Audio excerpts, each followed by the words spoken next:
Israel's defense minister has announced a major expansion of the Israeli ground assault on Gaza, promising to seize large areas of the Palestinian enclave and incorporate them into so-called security zones. The announcement earlier today came as Israeli forces continued their relentless bombardment of Gaza, killing at least 21 Palestinians since the early hours of the morning, and the United Nations reported that tens of thousands of people were fleeing the southern city of Rafah under gunfire. In a statement, the defense minister, Israel Katz, said Israeli troops would move to clear areas of terrorists and infrastructure and capture extensive territory that will be added to the State of Israel's security areas. He called on Palestinians in Gaza to eliminate Hamas and free the remaining Israeli captives held there to end the war. Katz did not make clear how much land Israel intends to seize, however. The Israeli military has already set up a significant buffer zone within Gaza, expanding an area that existed around the edges of the enclave before the war, and adding a large area in the so-called Netzarim corridor through the middle of the territory. Its renewed assault comes a month after it imposed a total blockade on all goods entering Gaza, in a bid to pressure Hamas to renegotiate the ceasefire deal agreed upon in January. Prime Minister Benjamin Netanyahu wants Hamas to release the 59 Israeli captives remaining in Gaza in exchange for Palestinians held in Israeli jails, as well as humanitarian aid for Gaza, but without a commitment to ending the war and withdrawing from the enclave. All 25 bakeries in Gaza Strip have been forced to close due to a lack of flour and the unavailability of cooking gas amid ongoing Israeli blockade, according to UN humanitarian officials. The Office for the Coordination of Humanitarian Affairs, OCHA, said the suspension of aid entry into Gaza continues with a devastating impact on people in need. The 25 bakeries, supported by the World Food Programme, WFP, during the ceasefire were all closed due to the shortage of flour and the unavailability of cooking gas. On Tuesday, residents were seen waiting outside closed bakeries, expressing desperation and worry. أنا جيت من قبل مع الأذان ألاقي خبز كل المخابز فريتهم ما لقيته جيت قعدت أنا لعل الله يرزقنا في الخبز إيش بدنا نعمل خششوا لنا طحين وخششوا لنا صلار وخششوا لنا اللي بدنا ليش يقطعونا هالقطعة. These WFP-supported bakeries have been vital in mitigating the food crisis, which has persisted during the conflict in Gaza for over 18 months. طبعا زي ما انت شايف المخابز مسكره وفيش طبعا لا طحين، الناس بتعتمد اليوم على الخبز الجاهز لانه ما فيش بديل، يعني فيش لا غاز ولا عندك خشب ولا عندك اي حاجه انه نقدر الناس تشتغل. واليوم انت شايف المخابز هذه عملت ازمه، يعني كارثه انسانيه في قطاع غزه كامل. يعني عندك اليوم نازحين من بيت حنون من بيت لاهيا في قطاع غزه، يعني قطاع غزه منتصف السكان طبعا اليوم وفيش زي ما انت شايف. مسكره مخابز مغلقه كلها هيت، يعني كل مخابز قطاع غزه فيش طحين. Israeli authorities closed crossings with Gaza in early March and has since prevented the entry of humanitarian aid. However, Israel maintains that if Hamas lets civilians in Gaza have the aid, there is enough for a long period of time.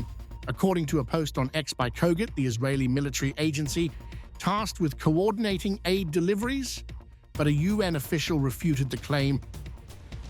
I mean, we are at the tail end of our supplies, of the supplies that came in through the humanitarian route. WFP doesn't close its bakeries for fun. If there's no flour, if there's no cooking gas, the bakeries cannot open. April 2nd, reciprocal tariffs kick in. U.S. President Donald Trump has been calling April 2nd Liberation Day for weeks. It's the day he'll be unveiling an array of new tariffs that could upend the global trade system. Here's what to expect.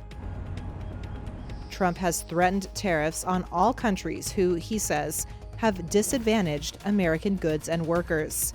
Many countries have taken advantage of us, the likes of which nobody even thought was possible for many, many decades, And, that has to stop. White House aides have drafted plans for tariffs of about 20% on most of the $3 trillion of goods imported annually to the U.S. That's according to the Washington Post, which says no final decision has been made. The report also said trillions of dollars made from new import revenue might be used for a dividend or refund to American taxpayers. A White House aide said any report ahead of tomorrow's event is mere speculation. Trump has already imposed tariffs on aluminum, steel, and autos, along with increased tariffs on all goods from China. That's raised tensions with America's largest trading partners and vows of retaliation. Trump argues that American workers and manufacturers have been hurt by free trade deals, which lowered barriers to global commerce. But economists warn that his tariffs will raise prices at home and abroad and hammer the global economy. A 20% tariff on top of the ones already imposed will cost the average U.S. household at least $3,400, according to the Yale University Budget Lab. An Israeli airstrike killed several people, including a Hezbollah official in Beirut on Tuesday, a Lebanese security source said, further testing a shaky ceasefire between Israel and the Iran-backed Lebanese militant group. The Israeli military said it had eliminated Hassan Badir, a member of a Hezbollah unit and Iran's Quds force. It said he had assisted the Palestinian militant group Hamas in planning a, quote, significant and imminent terror attack against Israeli civilians. The Lebanese source said the Hezbollah officials' responsibilities included the Palestinian file. The strike was Israel's second in the Hezbollah-controlled southern suburbs of Beirut in 5 days. The damage left behind illustrating the strains on last year's US-brokered ceasefire, which halted a conflict that had killed thousands and uprooted more than 1 million people in Lebanon. Lebanese Prime Minister Nawaf Salam said it was a flagrant breach of the ceasefire deal and the UN Security Council resolution it's based on.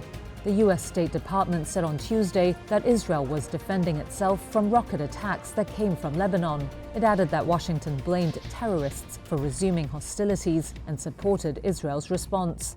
Hezbollah has denied any role in recent rocket attacks from Lebanon towards Israel, including one that prompted Israel to carry out an airstrike on the southern suburbs last Friday. Patients lie on hospital beds out in the open in a makeshift ward at Mandalay Hospital in quake-hit Myanmar. It's amid fresh concerns by the UN about a shortage of shelter, clean water and medicine as the war-torn country responds to the massive disaster. Friday's 7.7 magnitude earthquake was the strongest to strike the Southeast Asian country in more than a century. Over 2,700 have been confirmed dead and thousands more are injured. The UN's refugee agency has identified the situation as a top-level humanitarian crisis and is mobilizing stocks like plastic sheets, sleeping material and mosquito nets. UN body OCHA's humanitarian coordinator Marco Luigi Corsi is on the ground in Yangon.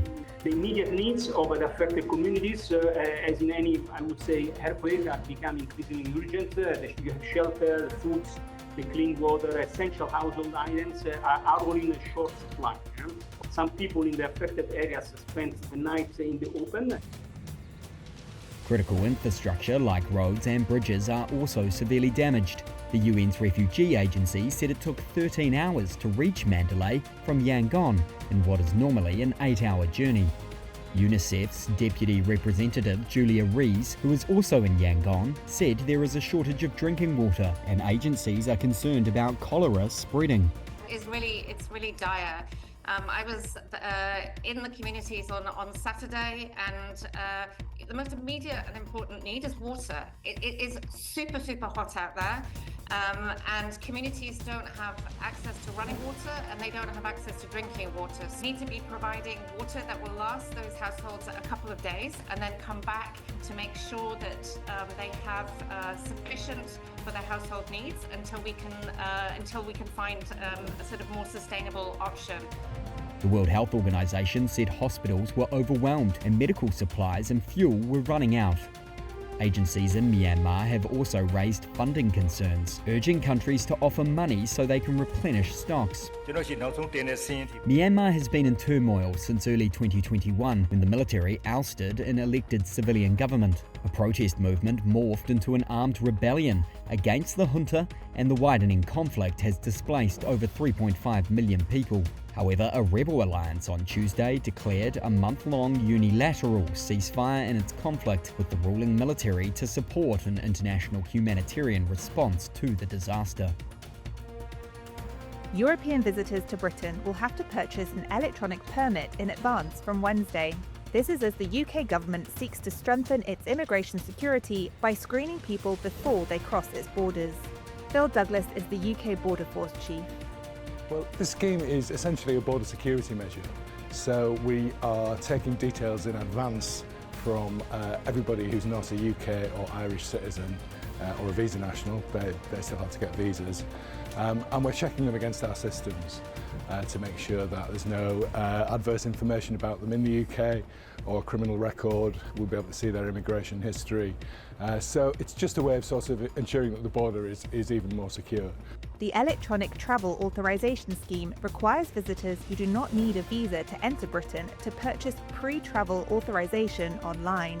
This will cost close to $13 and will rise to $20 from April 9th, with Irish citizens being excluded. The scheme was introduced last year for non-Europeans, including visitors from the US, Canada and Australia. Applications can be made through an app, with most decisions being made within minutes, according to the UK Home Office. Applicants must provide personal details and answer questions on suitability and criminality. Once approved, the authorisation is linked to their passport, allowing multiple visits to the UK for up to 6 months over a 2-year period.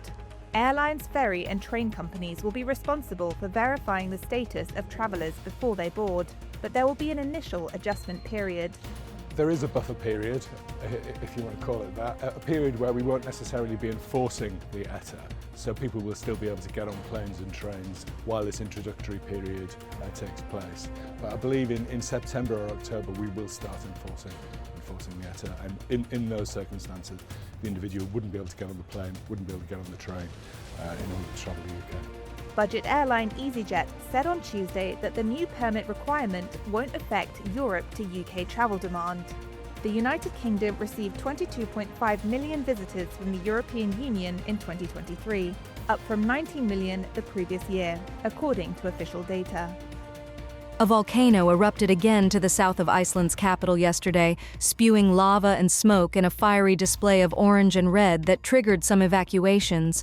The leader of the Nordic Volcanological Center at the University of Iceland, Rika Pettersson, said the eruption, which at the moment appeared to be smaller than previously, was close to the fishing town of Grindavik. She said there was danger of lava flows entering inhabited areas.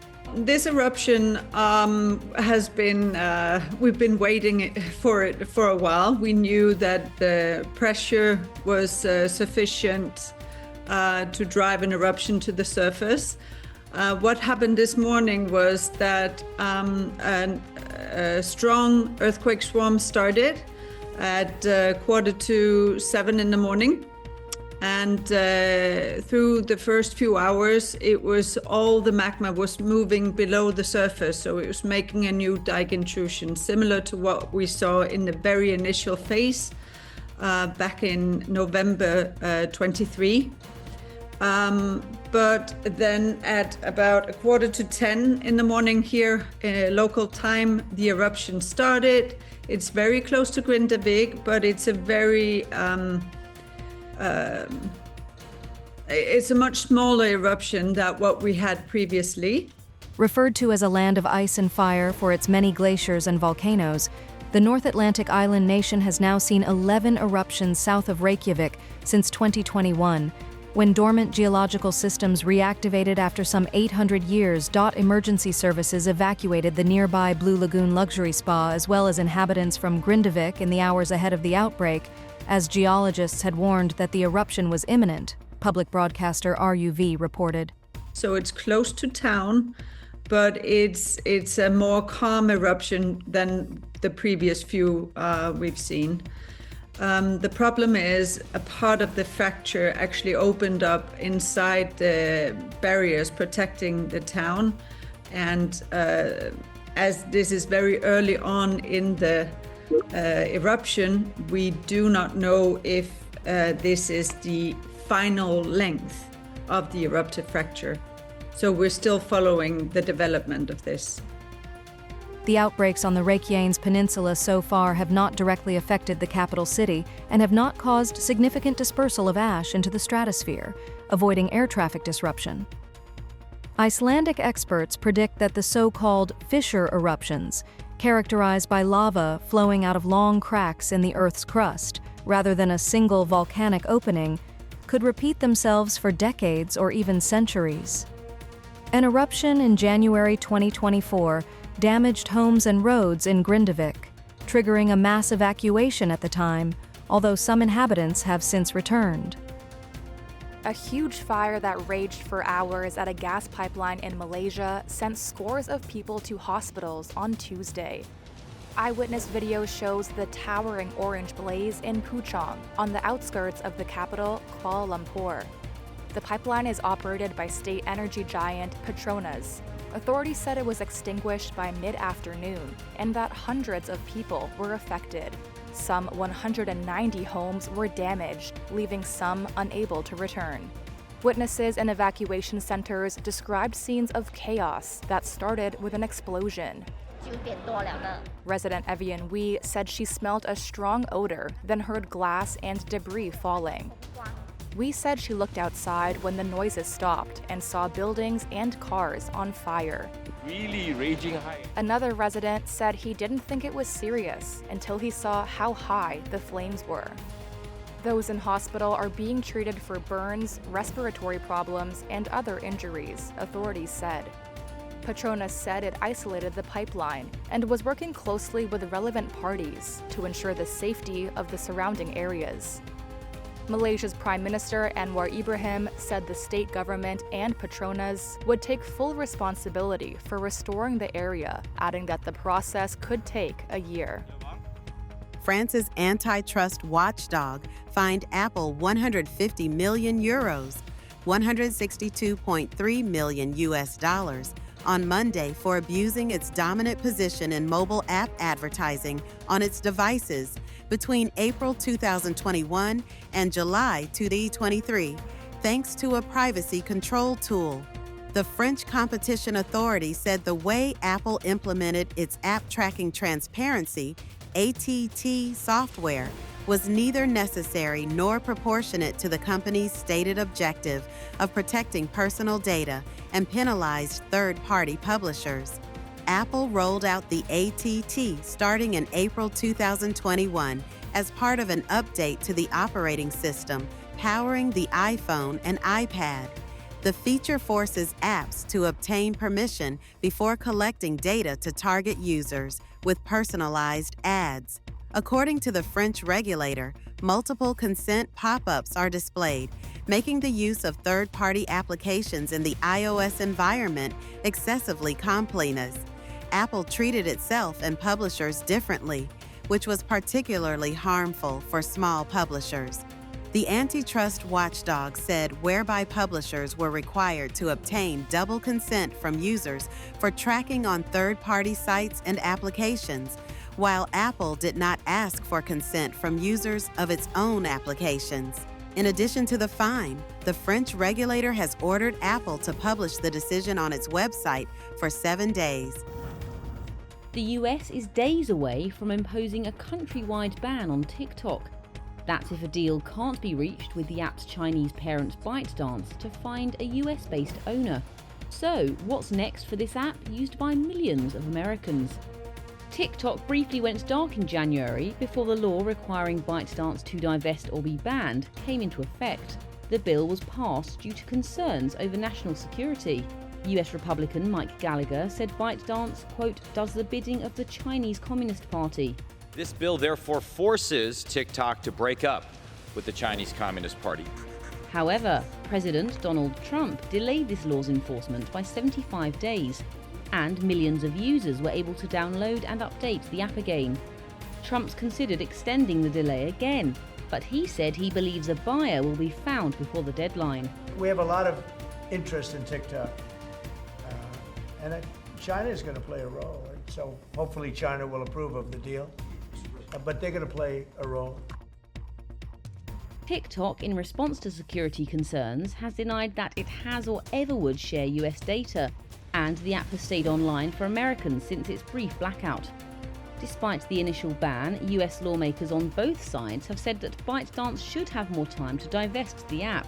But social media expert Drew Benvey said there still may be issues if a deal is reached. There are concerns about not just the data privacy, but about what people see using TikTok. And according to reports, TikTok will still own the algorithm, and that's mixing up what people see. So the content and the influence of content on US users and global users potentially will still be owned by TikTok. And that raises different concerns. TikTok is only of espionage value when used on the devices of people connected to national security functions. That's according to a 2023 report by Georgia Tech's Internet Governance Project. But other digital experts have pushed back on the report's conclusion. A 2022 report from Forbes magazine found that ByteDance had used the TikTok app to track multiple journalists to discover the source of leaks. TikTok has said, quote, "These bans are misguided and do nothing to further privacy or security." The US, Britain and several European Union bodies have already imposed bans solely on government devices. But other countries, including India, Nepal, Iran, Afghanistan and Somalia, have outright banned it, as well as Taiwan. Experts say other countries with close security relations to the US could now follow its lead.